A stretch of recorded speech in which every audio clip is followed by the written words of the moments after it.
So here we are about to perform full ablative resurfacing for sun damage and elastosis around the mouth, and essentially renew this skin all over the face. But I'm zooming into the mouth now because we have perioral lines. Now, usually people think of perioral lines or lines around the mouth as wrinkles. As you can see here, when we zoom into this tissue, this is not actually true wrinkles or rhytids. What we actually have here is something called elastotic thickening of the skin. This skin, as you can see, also has a slightly different yellowish hue to the rest of the skin and is actually thickened and raised. Now, these lines are actually cracks. It looks more like a sort of cobblestone cracking of the skin. And as you can see, these are not just vertical lines, there are horizontal lines that traverse through here. So it's not all to do with movement or smoking. As you know, some people will call these lines smoker's lines, but people may not smoke and they still may get lines like this. So the way to treat these lines is not by filling the lip with a hyaluronic acid filler.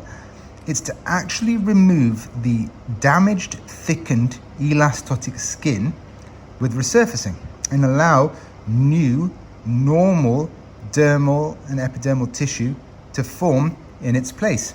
And this is a permanent resolution to the problem, not a temporary fix by trying to expand the lip to a size that it should not be in the first place and distort the anatomy of the overall lip to try and create a smooth lip, because this cobblestoning and elastosis will not disappear with that type of solution.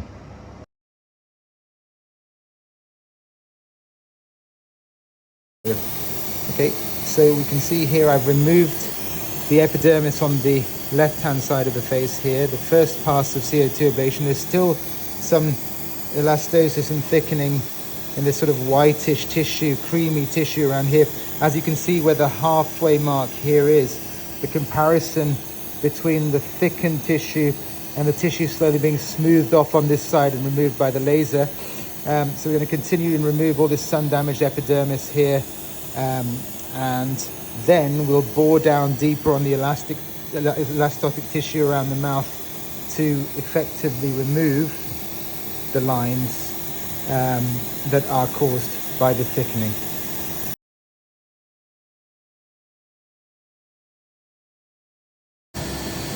Okay, now having done a second pass of ablation on this side of the lip, you can actually see the elastotic tissue starting to disappear and form these smaller islands, and this pink, more normal dermal tissue coming through. And this thickening is being nicely broken down and removed by subsequent passes of full ablation.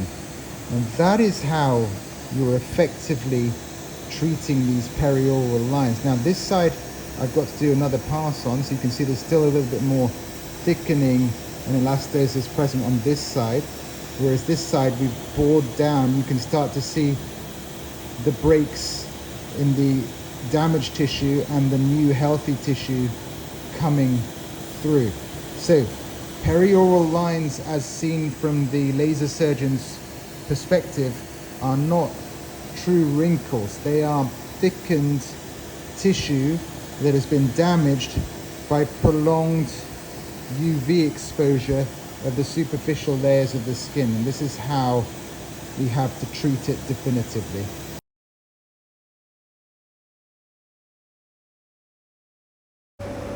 So, following completion of combined CO2 full ablation and erbium YAG, we have literally drilled down that sort of cobblestone elastosis to pretty much non-existent.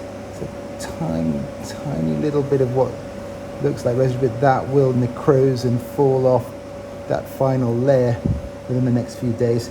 And this is essentially overlapped onto the lip edge as well, so you can see where we've ablated off the top part of the pink edge of the lip to remove any sun damage there. So as we see this finally healing, we will have permanently removed these perioral lines that are caused by solar elastosis and cobblestone thickening of the skin that we get. And you can see we've gone deeper around the mouth to do that than we have on the cheeks, because that's where that damage was concentrated.